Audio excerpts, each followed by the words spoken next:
নমস্কার, আমি বিশ্বরূপ। আজ নিউক্লিয়ার হেলথ বাংলায় আপনাদের সাথে। আজ আমরা একটা খুব গুরুত্বপূর্ণ সায়েন্টিফিক ইনফরমেশন আপনাদের সাথে শেয়ার করতে চাই। কোভিড-19 ইনফেকশন হলে অনেক সময় আমরা স্মেল এই শক্তিটা হারিয়ে ফেলি, রাইট? এটাকে অলফ্যাক্টরি ডিসফাংশন বলা হয়, যখন আমাদের ঘ্রাণ শক্তি হারিয়ে গেছে মনে হয়, কোনো কিছুতেই আমরা কিছু পাচ্ছি না,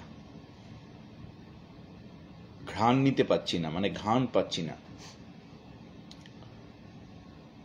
এরকম সিচুয়েশন কিন্তু আমাদের বহু কোভিড-19 পেশেন্টের ক্ষেত্রে ঘটছে। এখন কোশ্চেন হলো যে এই ঘ্রাণ শক্তি হারানো কোভিড-19 ইনফেকশন হলে এটা কি ভালো না খারাপ? তো ঘটনা হলো যে এর জন্য একটা স্টাডি হয়েছে, সেই স্টাডির কথাই বলবো। প্রথমেই বলে রাখি, সাসপেন্স রাখার কোনো দরকার নেই, ভালো। কিভাবে? তাহলে একটা স্টাডির কথা বলি, যেটা সায়েন্টিফিক একটা অবজারভেশনের কথা বলি, যে স্টাডিটা ইউরোপে 16খানা হসপিটালের প্রায় 2500-এর ওপর কোভিড-19 পেশেন্টের ওপর করা হয়েছে। তাহলে 2500-এর ওপর কোভিড-19 পেশেন্টের ওপর 16টা হসপিটালে ইউরোপে একটা স্টাডি করা হয়েছে, যে স্টাডিতে অলফ্যাক্টরি ডিসফাংশন এই প্রপার্টিসটাকে রেখে ইভালুয়েট করা হয়েছে মাইল্ড পেশেন্টের ক্ষেত্রে, মডারেট পেশেন্টদের ক্ষেত্রে আর সিভিয়ারলি ইনফেক্টেড পেশেন্টদের ক্ষেত্রে। এবার নিশ্চয়ই বুঝতে পারলেন, খুব সিম্পল ওয়েতে বললাম যে একটা কম্পেয়ার করা হয়েছে এবং সেখান থেকে যে তথ্য উঠে এসছে এটা হচ্ছে রিয়েল লাইফ এভিডেন্স, রাইট? যে পেশেন্টের ক্ষেত্রে এই অবজারভেশনটা একটা সিমটমকে ঘিরে, তো সেখানে বলছে প্রায় 85% মতো যারা মাইল্ড ইনফেক্টেড হয়েছে তাদের ক্ষেত্রে মোর লাইকলি মানে বেশি, তারা 85% কোভিড-19 পেশেন্ট যারা মাইল্ডলি ইনফেক্টেড হয়েছে, যারা নিউমোনিয়াতে ভুগছে না, যারা হসপিটালাইজড হয়নি, যারা বাড়িতে থেকে নিজেদের ট্রিটমেন্ট করেছে বা বাড়িতে কোয়ারেন্টাইন আছে, তাদের ক্ষেত্রে এই অলফ্যাক্টরি ডিসফাংশনটা বেশি মাত্রায় পর্যবেক্ষিত হয়েছে। অন্য ক্ষেত্রে যেখানে মডারেট তাদের 4-5%, আর যাদের সিভিয়ার তাদের 7-8% পেশেন্টের ক্ষেত্রে এই ঘ্রাণ পাচ্ছে না কোনো কিছুতে, এই যে অলফ্যাক্টরি ডিসফাংশনটা, এটা মানে এটা দেখা গেছে। তাহলে ঘ্রাণ হারানো একদিক দিয়ে সায়েন্টিফিক ইভালুয়েশনের দিক থেকে ভালো বলতে পারি, রাইট? যদি খুব সহজ ভাষায় আমরা বলি তাহলে এটা ভালো। তো যাই হোক, তবে ইয়াং পিপলদের ক্ষেত্রে এর চান্সটা অনেক বেশি, বয়স্কদের ক্ষেত্রে একটু বেশি কমপ্লিকেশন হয়ে যায়, তখন চান্সটা ঘ্রাণ শক্তিটা হারানোটা কিন্তু ইয়াং স্টেজের মানুষরা বেশি হারাচ্ছে, এটা আবার রিপোর্টেড। তো যাই হোক, এরকমও দেখা গেছে যে 2 মাস পর্যন্ত প্রায় 1/4 পেশেন্টরা তাদের ঘ্রাণ শক্তি ফিরে পাচ্ছে না। মোটামুটি কমপ্লিটলি অনেক সময় পেতে কোনো পেশেন্টের 2 মাস থেকে 6 মাস অবধি টাইম লাগতে পারে। সেইভাবেই কিন্তু এই রিপোর্টটা প্রকাশিত হয়েছে। এই রিপোর্টটা একটা জার্নালে প্রকাশিত হয়েছে, সেই জার্নাল অফ ইন্টারনাল মেডিসিন, খুব বড় জার্নাল, যেখানে এই 2500-এর ওপর পেশেন্টের ওপর একটা স্টাডি দেখা হয়েছে এই অলফ্যাক্টরি ডিসফাংশনের ওপর, এবং যেখানে দেখা গেছে যারা মাইল্ড ইনফেক্টেড হয়েছে কোভিড-19 এই ইনফেকশনে তাদের 85% ঘ্রাণ শক্তি হারিয়েছে, আর যারা মডারেট তাদের 4-5%, আর যারা সিভিয়ার 7-8%। তাহলে সোজা বাংলা ভাষায় যদি আমরা বলি, তাহলে আমরা বলতে পারি যে যারা ঘ্রাণ শক্তি হারাচ্ছে ম্যাক্সিমাম ক্ষেত্রে ম্যাক্সিমাম ক্ষেত্রে 85% কেস মানে মেজরিটি, রাইট? সো তাদের মাইল্ড হওয়ার সম্ভাবনাটাই অনেক বেশি। তাহলে এটা একটা ইন্ডিকেশন, যে ইন্ডিকেশনটা একটা 2500 COVID-19 পেশেন্টের ওপর ইভালুয়েট করা হয়েছে। এইগুলোকে বলে একটা স্টাডি। মানে একটা স্টাডিতে আমরা কি খুঁজছি, কোনো একটা ডিজিজ ইন্ডিকেশনে কোন জিনিসটাকে ইভালুয়েট করছি, এখানে একটা সিমটমটাকে ইভালুয়েট করা হয়েছে। এবং স্ট্র্যাটিফিকেশন বলতে এই যে ভাগে ভাগে ভাগ করা হয়েছে, একদম যারা মাইল্ড, যারা মডারেট, আর যারা সিভিয়ার। তাহলে আজকে একটা গুড ইনফরমেশন এই COVID-19 রিসার্চকে ঘিরে, আউটকামসকে ঘিরে, একটা পেশেন্টের নিয়ে একটা সমীক্ষা বা এটাকে স্টাডি এই হিসাবে যদি আমরা বলি, সেই study report journal of internal মেডিসিনে প্রকাশিত হয়েছে, ইউরোপে এটা সংগঠিত হয়েছে। তো যাই হোক, এটা একটা গুরুত্বপূর্ণ সায়েন্টিফিক ইনফরমেশন, গুরুত্বপূর্ণ সায়েন্টিফিক ইভ্যালুয়েশন। এর সাথে আমি আজকে যে আরেকটা আলোচনা যোগ করতে চাই, যে আমাদের তো এখন COVID-19 ভ্যাকসিন ডিস্ট্রিবিউশন খুব তাড়াতাড়ি শুরু হবে। বিভিন্ন রাজ্যে এই ভ্যাকসিনগুলো পাঠানো হচ্ছে। তো আমাদের কাছে দুটো ভ্যাকসিন আসছে, একটা কোভ্যাক্সিন আর একটা কোভিশিল্ড, আমরা সবাই জানি, এবং আমরা সেদিকে তাকিয়ে আছি। কিন্তু আমি যে কথাটা বারবার আপনাদেরকে বলতে চাই যে উই নিড পেশেন্স।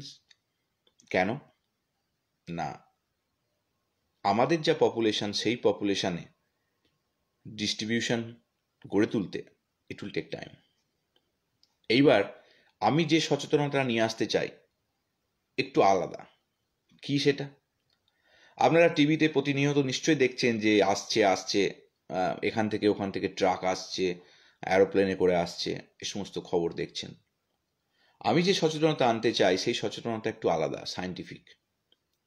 সেটাকে একটু বলি। আপনারা নিশ্চয়ই জানেন, আগের দিনও আমি বলেছিলাম যে কোভ্যাক্সিন যে অ্যাপ্রুভালটা, ইমার্জেন্সি ইউজ অ্যাপ্রুভাল পেয়েছে, সেটা in clinical mod. Clinical trial phase 3 সাধারণত 20,000, 30,000, 40,000 হেলথি ভলেন্টিয়ারকে নিয়ে করা হয়, যেগুলো আমরা দেখেছি আগে। ফাইজারের ক্ষেত্রে দেখেছি, মডার্নার ক্ষেত্রে দেখেছি 30,000, 40,000 হেলথি ভলেন্টিয়ারের ওপর এই স্টাডিটা করা হয়েছে। তো কোভ্যাক্সিনের ফেজ 3 ট্রায়াল শুরু হয়েছে বহু জায়গায়, মানে প্রায় 10,000-এর ওপর ভলেন্টিয়ারকে প্রথম ডোজ বা কারোর সেকেন্ড ডোজ দেওয়াও হয়েছে, এটাও সত্যি। কিন্তু কোনো এন্টারিম ডেটাটা এফিকেসি প্রমাণ করে, এটা কিন্তু এখনো কারো জানা নেই। তার ফলে তার এফিকেসিটা আজও আমাদের কাছে অধরা, মানে আমরা জানি না। কিন্তু তার সেফটি প্রোফাইল আছে, তার ইমিউনোজেনিসিটি প্রোফাইল আছে, যেটাকে ফেজ 1 অ্যান্ড ফেজ 2-তে করা হয়েছে। তাদের ডেটা তারা প্রকাশিত করেছে এবং সেটা সত্যি promising. Phase 1, phase 2 is promising, phase 3 is data, মানে basically phase 3 trial is ongoing, data নেই। তো এইরকম সিচুয়েশানে ইন ক্লিনিক্যাল মডের অ্যাপ্রুভাল, সাধারণ মানুষের কি কোশ্চেন থাকতে পারে?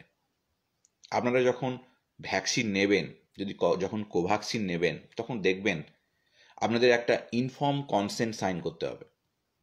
ইনফর্ম কনসেন্ট বলতে এটা হচ্ছে একটা লিগ্যাল বাইন্ডিংস, একটা আপনি কনসেন্ট দিচ্ছেন এই ভ্যাকসিনটা নেওয়ার জন্যে।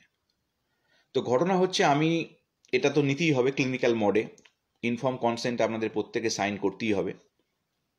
সেখানে অনেক কিছু লেখা থাকবে, যেগুলো পড়বেন। তো যেটা বলতে চাই, যখন ইনফর্ম কনসেন্ট সাইন করবেন তখন অবশ্যই জিজ্ঞাসা করবেন, এটা তো ক্লিনিক্যাল মডে হচ্ছে, তাহলে ইভ্যালুয়েশনটা কি করে হবে, মানে চেক আপ, ফলো আপ, সেটা কি করে হবে? কারণ আপনি যে নিলেন, আপনার শরীরে যে অ্যান্টিবডি গড়ে উঠলো, 1 মাস হোক 2 মাস হোক, যে সময়ই গড়ে উঠুক না কেন, সেটা কিন্তু ইভ্যালুয়েট হওয়া দরকার, যেহেতু ক্লিনিক্যাল মডে নিচ্ছেন, রাইট? তাই অবশ্যই এই কোশ্চেনটা কিন্তু করবেন যে রিপোর্টিং কি করে করব, আর আপনারা ফলো আপ, মানে এটাকে বলে ক্লিনিক্যাল ট্রায়াল ফলো আপ, এগুলো কিভাবে করবেন, এগুলো কিন্তু আপনাদের জানা খুব দরকার। কারণ রিপোর্টিং যদি কোনো সাইড এফেক্ট হয় তার রিপোর্টিংয়ের একটা সিস্টেম আছে, সেগুলো জেনে নেবেন। রিপোর্টিং সিস্টেম থাকবে, এরকম নয় থাকবে না। প্রত্যেকটা ক্লিনিক্যাল ট্রায়ালের রিপোর্টিং সিস্টেম থাকে, মানে যে আপনার যদি কোনো সাইড এফেক্ট হয় সেটা রিপোর্ট করতে পারেন, সেটা ডিরেক্টলি রেগুলেটরি সংস্থার কাছে চলে যায়। অনলাইন এখন ভার্সান নিশ্চয়ই আছে। তো যাই হোক, এই পয়েন্টটাই আমি খুব ইম্পর্টেন্ট পয়েন্ট আপনাদের সাথে ব্যাখ্যা করলাম। যখন ইনফর্ম কনসেন্ট সাইন করবেন, অবশ্যই ফলো আপ কথা জিজ্ঞাসা করবেন, কারণ এটা ক্লিনিক্যাল মোডে। তো আমাদের এই হেলথ প্ল্যাটফর্ম থেকে আমরা কি শিখছি? আপনারা কি সত্যি কিছু শিখছেন? আপনাদের কি মনে হয়? কমেন্ট করুন। আমি জানতে চাই যে এই ধরনের আলোচনা, এই সায়েন্টিফিক আলোচনা সাধারণ মানুষের মধ্যে কি কোনো ইন্টারেস্ট গড়ে তুলছে? আমি জানতে চাই। এই কারণে জানতে চাই যে আমাদের এই প্রচেষ্টাটা, আমি করছি যেটা স্পেশালি, যে সাধারণ মানুষকে বিজ্ঞানসম্মত একটা দিক দেখানো, যে দিকটা কোনো বিশাল সায়েন্সে জ্ঞান থাকতে হবে এরকম নয়, একটা লজিক, রাইট? সায়েন্স মানি হচ্ছে একটা লজিক, সায়েন্স মানি হচ্ছে একটা গবেষণা, রাইট? সেই যে গবেষণা মানে গবেষণার আবার আউটকামস মানে ফল। তো এই জিনিসটা আপনারা বুঝছেন কিনা? কারণ এই জিনিসটা যদি বোঝেন তাহলে আপনারা আস্তে আস্তে অনেকটা সচেতন হয়ে পড়বেন এবং রাইট ডিসিশন নিতে পারবেন। এইটা কিন্তু আমি আপনাদের কাছ থেকে দেখতে চাই যে ভবিষ্যতে আপনারা আপনাদের নিজস্ব ক্ষেত্রে, ব্যক্তিগত ক্ষেত্রে যখন ক্রাইসিসে পড়বেন, প্রত্যেকটা ফ্যামিলি হেলথ রিলেটেড ক্রাইসিসে কোনো না কোনো সময় পড়ে। আমিও পড়েছি। আমার বাবা যখন হসপিটালাইজড হয়েছিল, ডবল পেসমেকার বসাতে হয়েছিল, ডবল চেম্বার পেসমেকার বসাতে হয়েছিল। It's difficult time. আমি তখন স্টুডেন্ট ছিলাম, পিএইচডি করছিলাম। তখন আমার কাছে একটা কোশ্চেন এসেছিল, সিঙ্গেল পেসমেকার, সিঙ্গেল চেম্বার বসাবো না ডবল চেম্বার বসাবো? ডাক্তার কিন্তু এই কোশ্চেনটা আমায় করেছিল। তখন আমাকে আমাকে ডিসিশন দিতে হয়েছিল ডবল চেম্বার বসাবো। তো that's the math. Sometimes we need to know the functions, disease indications, therapeutic options. এগুলো আমাদের জেনে রাখা ভালো। এগুলো হচ্ছে আমাদের জেনে রাখা ভালো। আমরা বহু সময় নষ্ট করি। আমি এন্টারটেনমেন্ট বাদ দিতে আপনাদের বলছি না, আমাদের লাইফে এন্টারটেনমেন্ট খুব দরকার। দেখবেন একটা হার্টকে ভালো রাখুন একটা বাংলা ভিডিও দিয়েছি, খুব সুন্দর ভিডিওটা করেছি। ডক্টর ডেভি সেটির কিছু বয়ান আমরা এখানে তুলে ধরেছি। উনি তো কার্ডিওলজিস্ট, বিশ্ববিখ্যাত কার্ডিওলজিস্ট। তো উনার কিছু বয়ান আমরা তুলে ধরেছি ওই ভিডিওতে। সেখানেও কিন্তু শেষের দিকে আমরা কতগুলো জিনিস অ্যাড করেছি। আনন্দে থাকার কথা বলেছি, গান শোনার কথা বলেছি, মানে এন্টারটেনমেন্ট করার কথা বলেছি। ঘটনা হচ্ছে আমাদের এন্টারটেনমেন্টেরও খুব দরকার। আমাদের লাইফে এন্টারটেনমেন্ট সত্যি দরকার, কিন্তু সেই এন্টারটেনমেন্টের সাথে আমাদের নলেজ ব্যাংকেও বাড়ানোটাও দরকার। ঘটনা হচ্ছে যে যখন ক্রাইসিস আসে আমাদের লাইফে, তখন বলে কয়ে আসে না। তখন আপনাকে যদি ইমোশনালি ইন্টেলিজেন্ট আপনি হন, আপনি যদি চর্চা করেন, আপনি যদি শোনেন, আপনি কোনো একটা চর্চা করছেন, ভালো চর্চা করছেন, সায়েন্টিফিক চর্চা করছেন, এক্সকিউজ মি, তখন আপনার মধ্যে এই জিনিসগুলো গড়ে ওঠে, আপনার মধ্যে বিচক্ষণতা গড়ে ওঠে। এরকম নয় যে আপনারা কেউ বিচক্ষণ না, আপনারা সবাই বিচক্ষণ। কিন্তু ঘটনা হচ্ছে যে আমরা যখন কোনো কিছু পড়াশোনা করি তখন কি হয়, আমরা নলেজটা গ্যাদার করি, রাইট? তো আমি এই প্ল্যাটফর্মের মাধ্যম দিয়ে কিন্তু সেই একটা one kind of educational platform for সাধারণ পিপুল, যেখানে কোনো পরীক্ষা নেই। এইটা হচ্ছে মেন ভার্সন। মানে এর মাধ্যম দিয়ে কিন্তু আমরা অনেক কিছু নিয়ে আসছি, ধাপে ধাপে নিয়ে আসছি। আমি এই লাইভ প্রোগ্রামের মাধ্যমে অনেক সায়েন্টিফিক তথ্য আপনাদের কাছে তুলে ধরি, যে তথ্যগুলো ভেরি রিলেভেন্ট। আপনারা কি আগে জানতেন যে এই যে স্মেল চলে যাওয়া, এটা কিন্তু ম্যাক্সিমাম ক্ষেত্রে যাদের মাইল্ড সিমটম আছে তাদের ক্ষেত্রে দেখা যায়? এটা আমরা জানলাম কি করে? না একটা স্টাডি হয়েছে, সেই স্টাডিতে ইভ্যালুয়েশন হয়েছে, তবে না সেটা আমরা জানলাম। তাহলে কোনো কিছু স্টাডি না হলে, যেমন কোভ্যাক্সিনের ক্ষেত্রে ফেজ 3 এফিকেসি ডেটা নেই, আমরা এখনো জানি না ওটা আমাদের শরীরে প্রিভেনশন দিচ্ছে কিনা, অ্যান্টিবডি তৈরি করছে। অ্যান্টিবডিটা যে রিয়েলি মানে কোভিড-19 ইনফেকশনকে প্রিভেন্ট করছে সেটা কিন্তু আমরা জানি না, আমরা অ্যাজিউম করে নিচ্ছি করবে, রাইট? তো যাই হোক, আমি সেটাই বলতে চাইছি। তাহলে আমাদের স্টাডিটার ইভ্যালুয়েশনটা আমাদের যখন আসে, যখন একটা রিপোর্ট হয়, যে একটা ফলাফল হয়, তখন আমরা সেটাকে একটা স্টাডির রিপোর্ট হিসাবে বলি, একটা ফাইন্ডিংস হিসাবে বলি। তো সেইগুলি হচ্ছে আমাদের রিসার্চ। আমাদের প্রতিনিয়ত প্রিক্লিনিক্যাল বলুন বা এই ক্লিনিক্যাল যে সমস্ত রিসার্চগুলো হয়, এগুলো ট্রায়ালগুলো তো একটা রিসার্চ, রাইট? সেই ট্রায়ালগুলোই কিন্তু আমাদের at the end of the time যে এফেক্টটা বা ফলাফলটা নিয়ে আসে, তার উপর বেস করেই কিন্তু কোনো ড্রাগের, যে কোনো ড্রাগের ক্ষেত্রে সেটা মানে সেফটি, ইমিউনোজেনিসিটি, ভ্যাকসিনের ক্ষেত্রে দেখার পর বেনিফিট আর রিস্কগুলো হচ্ছে সাইড এফেক্ট বা অন্য কোনো, যদি ম্যাক্সিমাম লোকের খুব অ্যালার্জি আসে, ম্যাক্সিমাম লোক, কিছু মানুষ হয়তো দেখা যাচ্ছে মারা যাচ্ছে, তার মানে বিশাল রিস্ক ফ্যাক্টর, তখন সেই সমস্ত অনেক টাকা লাগে, ওগুলো কী হয়, স্টপ করে দেয় রেগুলেটরি সংস্থা, you can't continue. Okay, so there is a lot of basically surveillance চলে এবং প্রোটোকল আছে ক্লিনিক্যাল ট্রায়ালের ক্ষেত্রে। তো সেগুলো কিন্তু প্রত্যেকটা ক্লিনিক্যাল ট্রায়াল রেগুলেটরি সংস্থারাই কিন্তু এগুলো মেনটেন করে বা এগুলোকে সার্ভিলেন্স করে, বা কোম্পানিকেও রিপোর্ট করতে হয় যদি কোনো সাইড এফেক্ট খুব বেশি হয় কোনো ড্রাগের, যে কোনো ড্রাগ যখন ক্লিনিক্যাল ট্রায়ালে থাকে। সেই জন্য একটা রিপোর্টিং সিস্টেম কোম্পানি করবে কি করবে না, সেই জন্য রেগুলেটরি সংস্থারা যারা পাবলিক, তাদের জন্যও ইন্ডিভিজুয়াল একটা রিপোর্টিং সিস্টেম করে রেখেছে, যাতে করে পাবলিকও রিপোর্ট করতে পারে, কারণ সেটাও একটা এভিডেন্স, রাইট? যে সাইড এফেক্ট বাড়ছে, নাম্বার অফ সাইড এফেক্ট বাড়ছে, সেটা হচ্ছে রিপোর্টিং। সেই জন্য আপনাদেরকে বলা যে কোনো ক্ষেত্রে, আজকে কোভিড-19 ভ্যাকসিনের ক্ষেত্রে এটা প্রযোজ্য, কালকে অন্য ড্রাগের ক্ষেত্রে প্রযোজ্য হতেই পারে। তো সেক্ষেত্রে আমাদের এই নলেজটা হয়তো আপনাদের সাহায্য করবে। আপনারা এসছেন, থ্যাংক ইউ ভেরি মাচ। আজকে আর আলোচনা বাড়াবো না, অনেকক্ষণ বললাম। আমাকে অনেকে দু একজন অনেক সময় লেখে যে একটু সংক্ষেপে বলার চেষ্টা করুন। তো যখন আসি তখন বলতে বলতে, গল্প করতে করতে অনেক সময় টাইমটা চলেও যায়।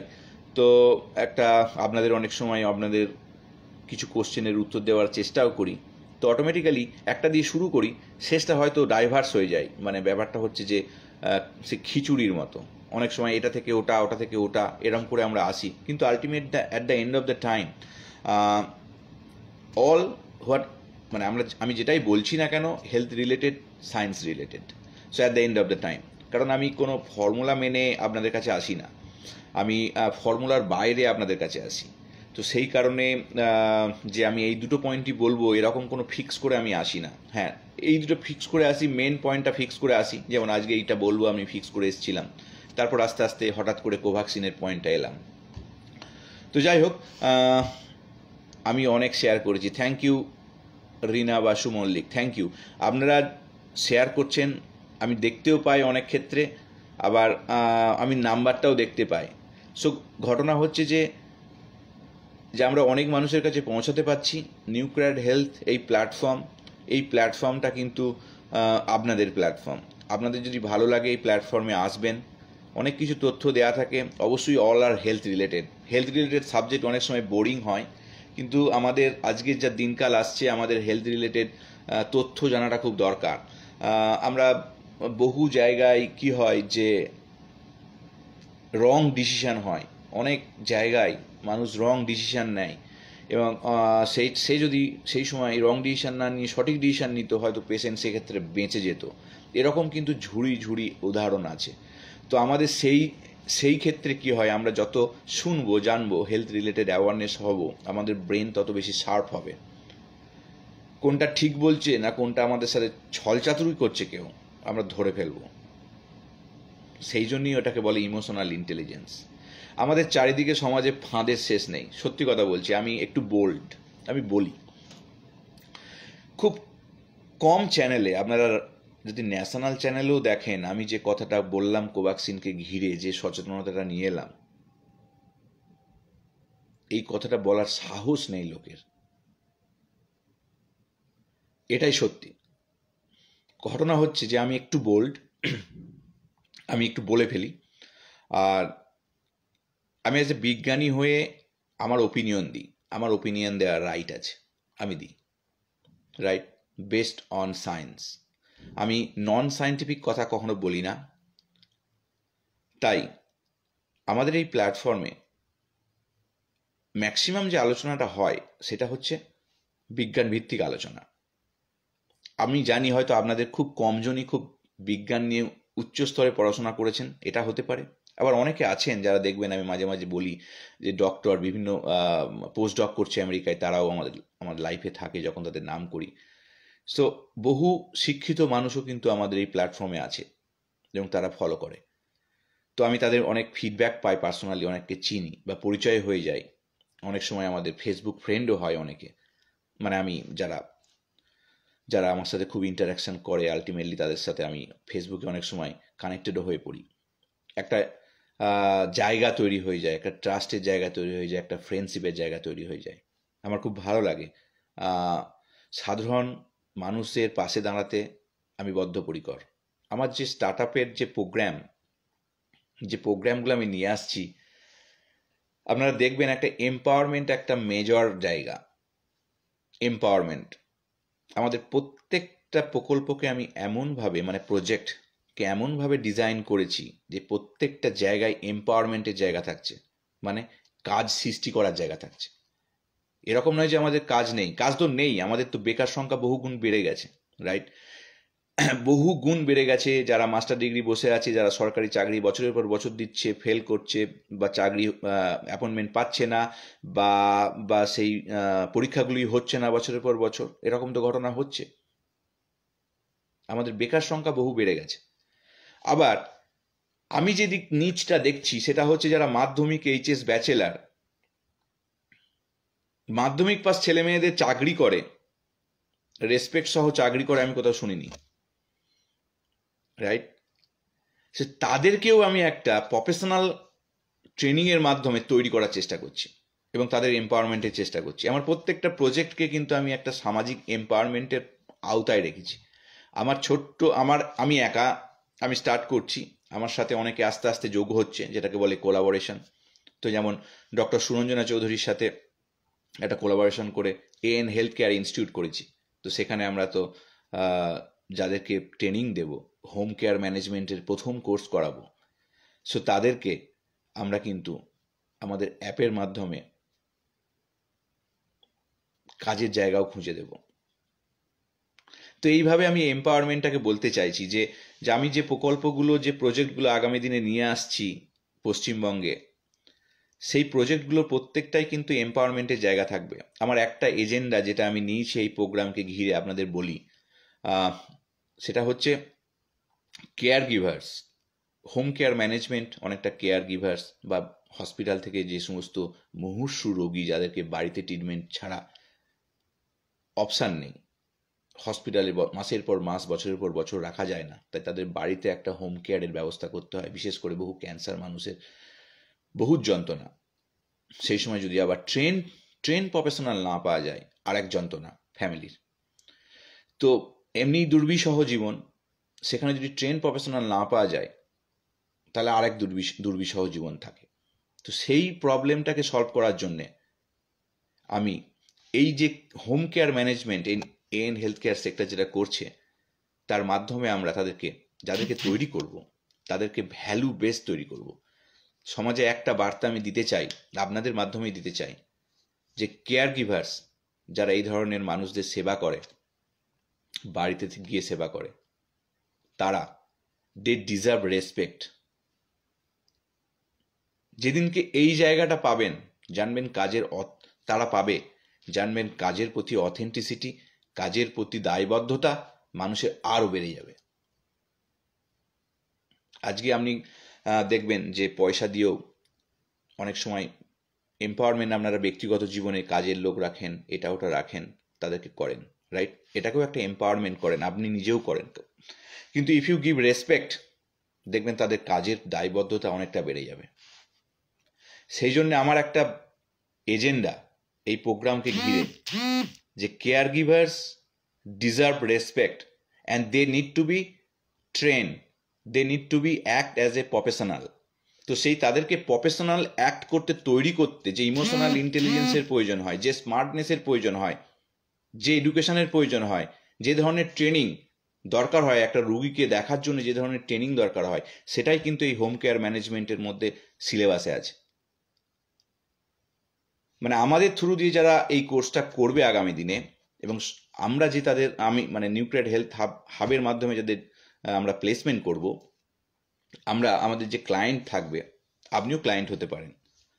আমরা কিন্তু একটা কথা প্রথমে বলবো, আমার যে care giver deserve respect, are you agree? যদি বলে ইয়েস, তবেই আমরা সেখানে কিন্তু আমাদের নিউক্লিয়ার হেলথ হাব সেই সার্ভিসটা দেবে। So I have a ethics, I have a policy, and because আমার একটা পয়েন্টটাই হচ্ছে যে এম্পাওয়ারমেন্ট, রাইট? এবং এম্পাওয়ারমেন্টে যেটা করছি সেই কাজের মধ্যে যদি আমি রেসপেক্ট ফিরিয়ে নিয়ে আসতে পারি, তাহলে সেটা আমি কিছু করলাম না।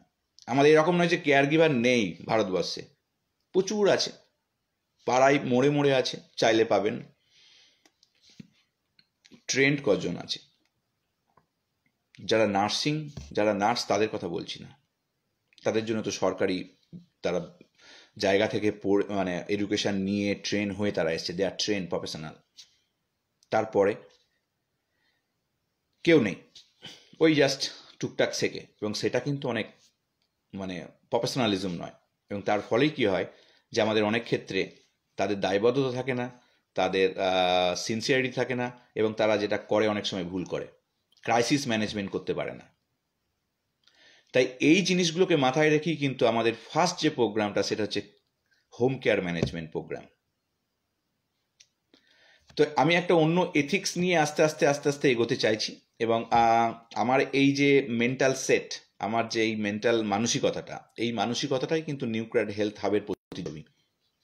এটা আজকে বলে বলছি না, আমি এখনো কিছুই করিনি, করছি, এবং 2 বছর পর যখন অনেকগুলো করে ফেলবো, তখন দেখবেন আমি একই কথা বলবো, this is our mindset.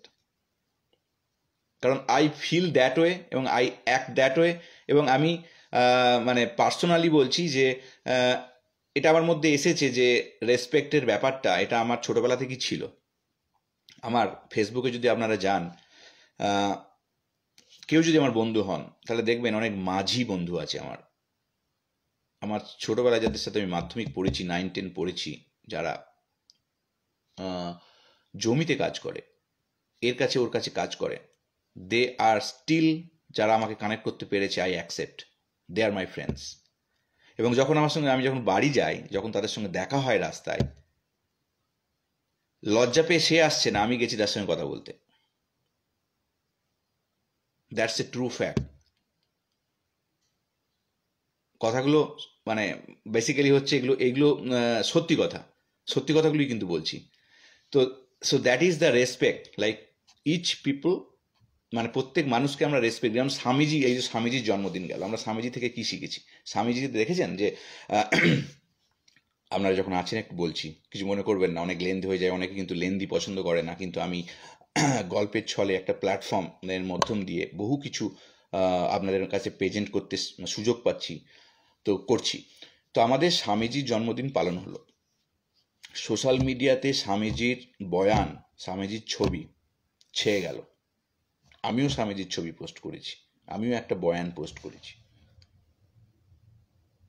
Swamiji ছিল ইউথ আইকন। স্বামীজি যেটা বলেছেন সেটা হচ্ছে হিউম্যানিটির কথা বলেছেন, এমপ্যাথির কথা বলেছেন, রেসপেক্টের কথা বলেছেন, মেন্টাল পাওয়ারের কথা বলেছেন, মাইন্ডসেটের কথা বলেছেন, ফোকাসের কথা বলেছেন। তাহলে আমরা যদি এই যে পয়েন্টগুলো, যেগুলো অলরেডি স্বামীজি বলে গেছেন, সেই পয়েন্টগুলো খুব মিনিমাম মানুষ ফলো করে, খুব মিনিমাম।